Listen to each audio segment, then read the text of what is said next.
In Myanmar, tens of thousands of Rohingya Muslims have had their homes burnt down and scores have been killed. Nearly 60,000 Muslims used to live in this area, but as you can see, it is now a wasteland. The Myanmar government and much of the world's media would have you believe that this is merely a fight between two ethnic groups. If UK would like to sympathize you, them, the Rohingyas, we would like to send all of them to your country, okay? They are not our national, no our ethnic groups. On this week's In Focus, we uncover evidence that the government are involved.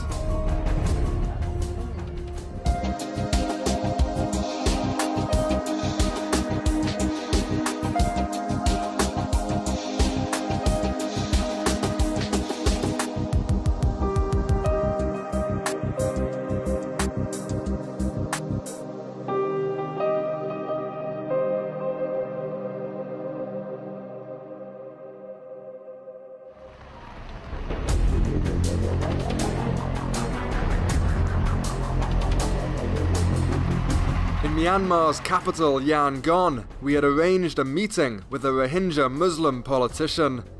He said he would reveal to us the sheer scale of atrocities happening in the country. For safety reasons, we can't show his face. Recently released, he spent 8 years in prison for joining a banned political party. How many people have been killed so far? In thousands, I think the figure will be. You think thousands? In thousands, the whole so far. We've heard about 78 people. This is official version. It is not true. In one occasion, in one village, there are about 70, 40, 50 people killed, burned down, taken away, no return. Who's doing the killing? Is it Rakhine mobs, you see, unscrupulous or what you call hooligans or militants. And what is the army doing? Are they doing any of the killing? Are they arresting people? Are they torturing people? The killing is what you call aided by the security forces. 3 forces: police, Nasaka, and paramilitary. What do you mean aided? Aided means they encourage. They don't prevent the Rakhine people. Somewhere they shoot the people somewhere. In the name of curfew, they shot a lot of Muslims in Mongdo. I was able to speak to Rohingyas on the ground. They told me stories of friends and family members being killed, of hundreds languishing in jail, and whole villages being burnt down. We wanted to get into the conflict zone, but we were told by our informants that there was no way we would get in. We're now travelling to Sittwe, one of the major towns of Rakhine province, where there's been allegations of tens of thousands of people being forcibly removed from their homes. Now, we've heard that the government has the whole area under military lockdown, so we're not quite sure if we're even going to be able to get into the area. We might get to the airport and be turned straight back. We're going to try anyway. Myanmar is notorious for being one of the most closed and repressive countries in the world. Imagine our surprise then when we were let through airport security with no questions asked. All looked normal in Rakhine province, except for the heavy police and army presence. But then we arrived at what was once a bustling village. A sign reads, "No entry." Our local helper was keen to tell us that it was not just Rohingya Muslim houses that were burnt down. Around 500 people used to live in this village. We're told both Muslims and Rakhine Buddhists, but we know that it was mainly a Muslim village. The remains of a mosque over there, a bit of a giveaway. It's been burnt down too. We can also tell that people left in a hurry, some of them even leaving their shoes behind. Next door, Rakhine Buddhist houses remained intact. I went in search of some eyewitnesses. Did you see what happened?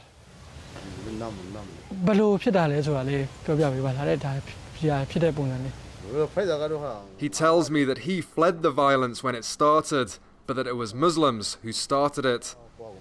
A village elder wanted to speak to us.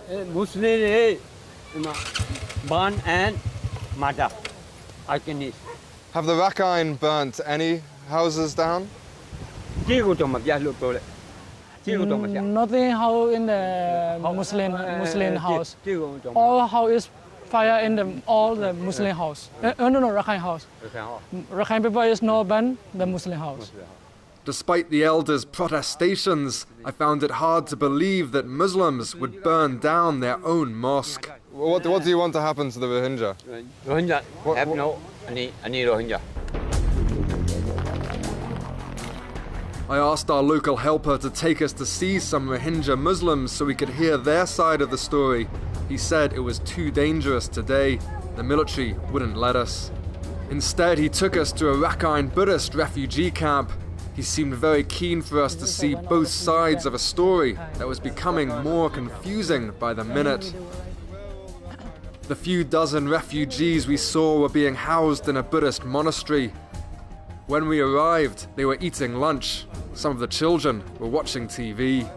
The medical staff told us that not long ago there were around 2,300 people here, but now far fewer. How many people? 385 people. 385 people. 385? Yeah. The rest have returned to their homes, which haven't been burnt down. The camp was well stocked with supplies. And you have enough medical supplies? Yeah, our government supply. The Myanmar government have been selling the story that this is an equal fight between two opposing groups.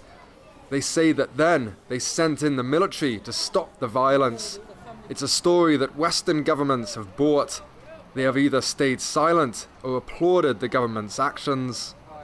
I wondered if that was why I was allowed into the region, in the expectation that I would buy the story too.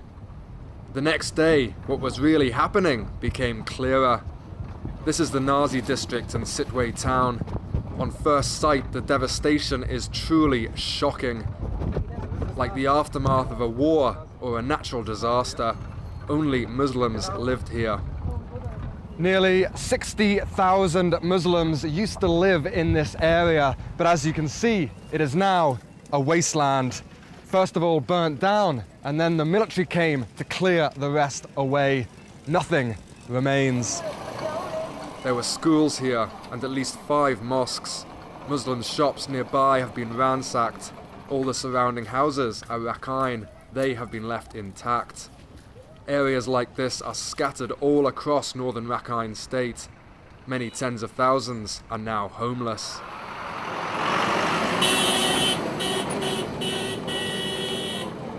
We've been warned we can't stay here for too long. Already we're getting some hassle off the local authorities. Obviously a lot of Rakhine people don't want these images getting out to the world.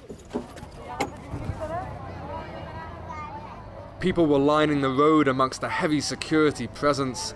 Today, the former Vice President of Indonesia and various UN organizations were being allowed in to see the camps. We're entering a Rohingya refugee camp now. This is the first time we've seen large groups of Rohingya people. Already, the two communities have been completely separated. A young man started following us on his bike. He told us he wanted to speak to us. Are you living in the camps? You are? Yeah, also there is lots of refugee camps. We were taken into a courtyard. These young men say they face arrest just for talking to us. The police hovered outside. We saw some of the police and police force are combined with the Rakhine communities. At the beginning of the setting fire, first the police force shoot the gun, and then the Rakhine communities tried to set fire. When the Muslim communities tried to stop fire, at that time the police force started to shoot gun to the Muslim communities. 5 our villagers were killed by the police officers. And did the police officers burn any houses? Yeah, they burned itself to our Rohingyas' houses. Do you think the government is behind the attacks on Muslims, the burning of the houses? Yeah, of course. Why? Why would the government burn down your houses? Or why would the government want to burn down your houses? The government always try to root our generations out. That is why they made this plan. This violence is created by our president and RNDP leaders. Is this state-sponsored ethnic cleansing? Ethnic cleansing, yeah. They don't want to us to mix with them, to live together with them. So just they are trying to kick out us from Myanmar. The Rakhine or the government? And both of them.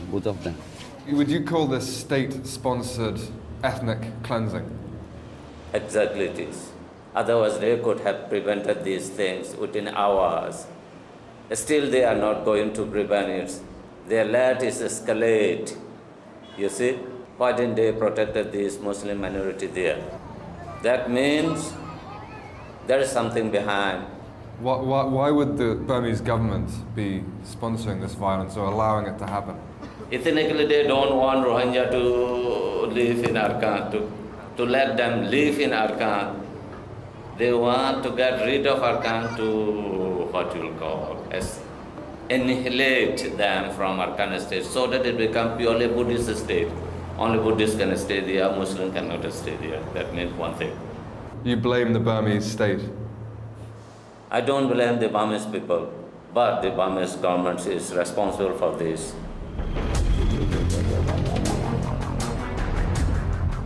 Nearby, I was able to get into one of the camps. It's rainy season in Myanmar, making the conditions even harder to bear. These people have been here for over a month. Their homes no longer exist. They have nowhere to go. There are 18 people who have died since the beginning of... Died of what? The children got diarrhea and malaria and the other diseases. And for the moment, most of the children are getting malnutrition. What's wrong with this child here? He got high fever with convulsion. The people asked me to report that they desperately need medical supplies, as the government isn't supplying any. Inside the camp, there are further stories of the violence. This man tells me that Rakhine people came to attack the mosque in which he was praying. One of his elder brother, tried to save the mosque, and he doesn't know who was the one to shooting the gun. So his brother died on the spot with the shooting with the gun. Do the Rakhine people have any guns? Actually,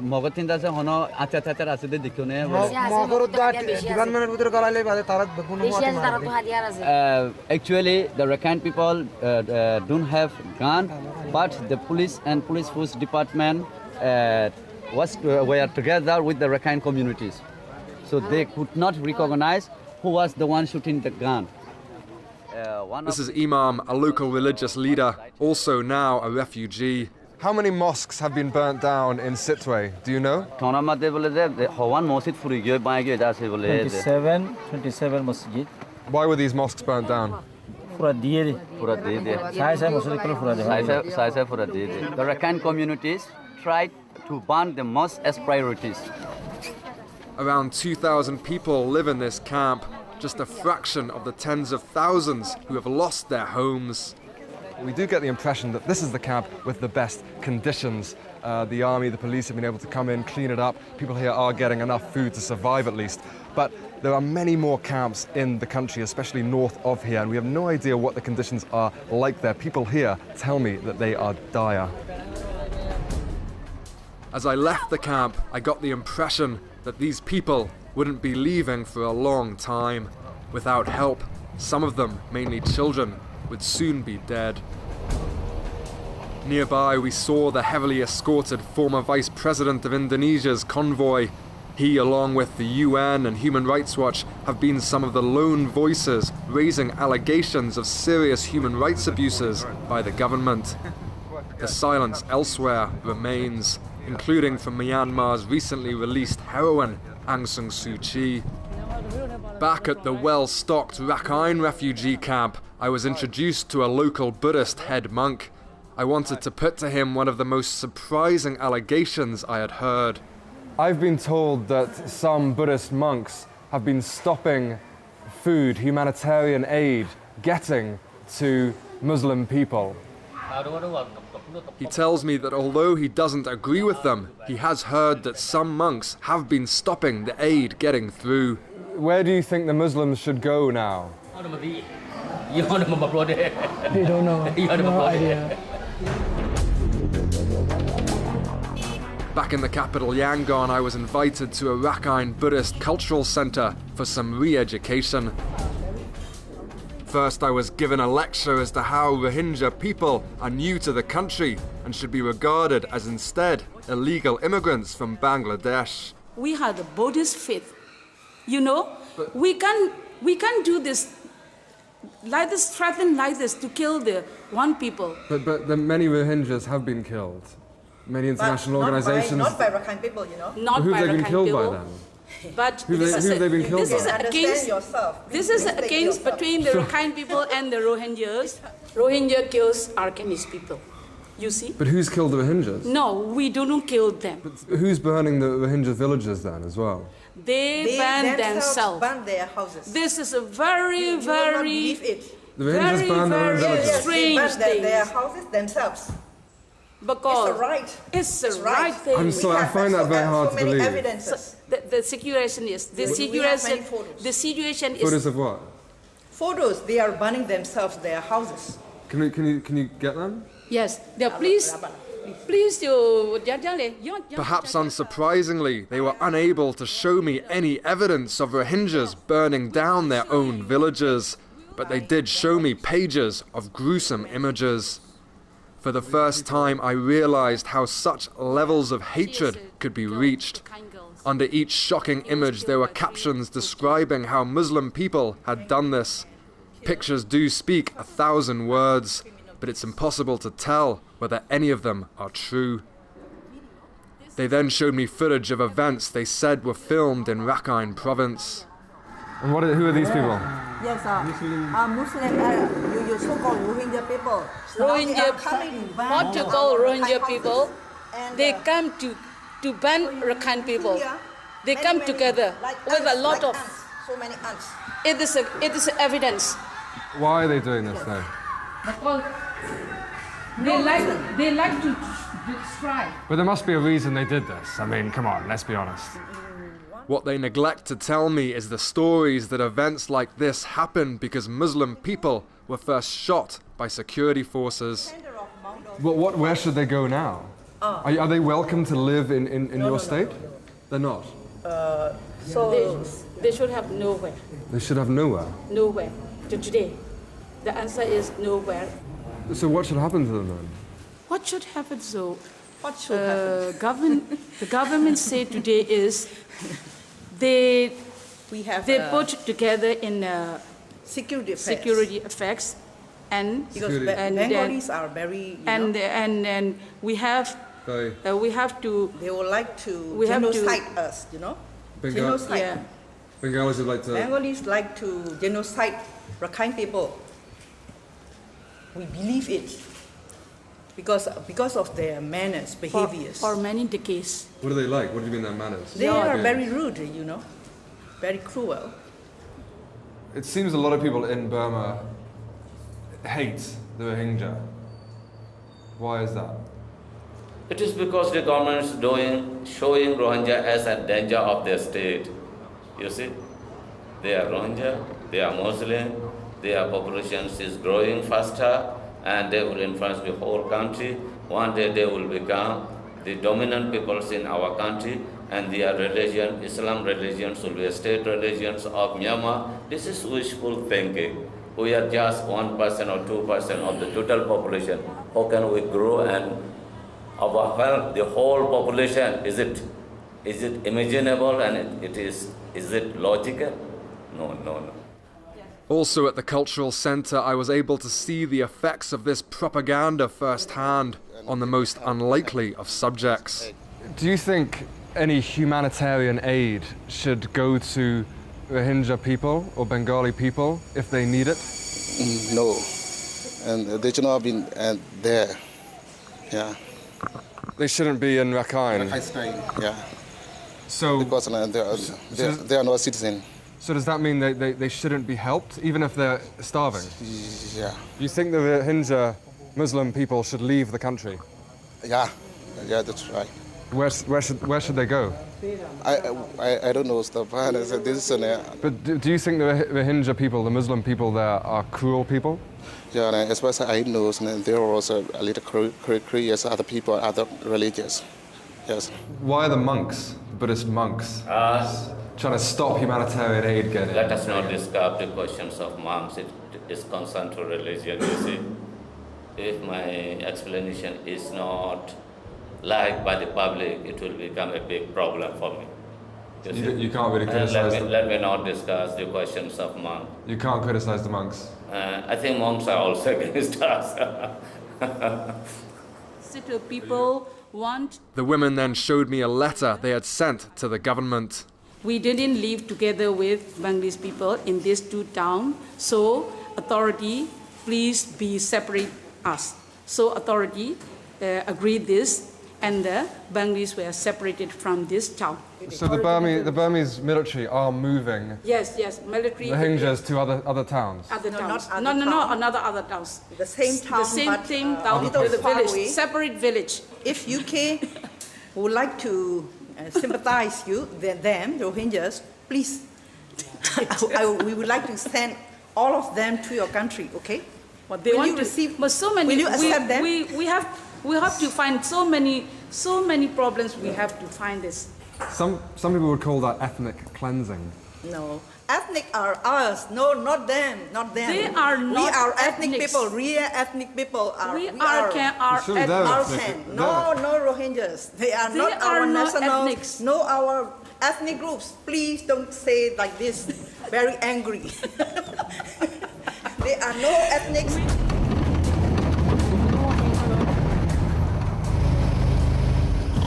Back in Sitwe, the streets are empty at night. Only animals are allowed to roam. A motorbike comes towards us. Look, he's running away. He thought we were police or something. There is a curfew in place. There are no longer any Rohingya shops in Sitwe. The owners have either fled or been forcibly removed. They are unlikely to return. These streets have already been ethnically cleansed. Well, it certainly is peaceful. During the heaviest of the violence, the army admitted shooting dead 7 people who broke curfew. Now, if you get caught, it's a 6-month prison sentence. No wonder it's so peaceful. I asked this man if the curfew had helped stop the violence. He told me it had, but if the Muslims returned, it would start again. Are you happy the Muslims have been moved out of town? He says they can't live together anymore.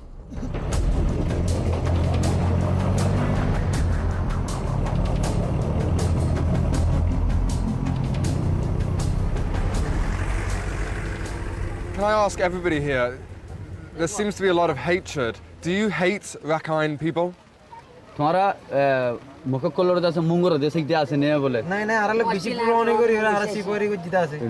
that they have very good relationship with the Rakhine. Is that true with everybody? Does anybody here hate Rakhine people? It was happening by due to not only the Rakhine, it was a combination of Rakhine and government. In Sitwe, I've seen that some of the houses, Muslim, Rakhine, they're together, they're amongst each other. Do you want to go back to that? Can you live together? We can stay together in mixed Rakhine, but it's depend on government. If the government take the in charge of that case, so we will have it will be easy for us to stay with Rakhine. What's the most important things for your human rights? Yeah, first of all, we need to be citizen. Yeah, if we were citizen, everything is gonna be okay.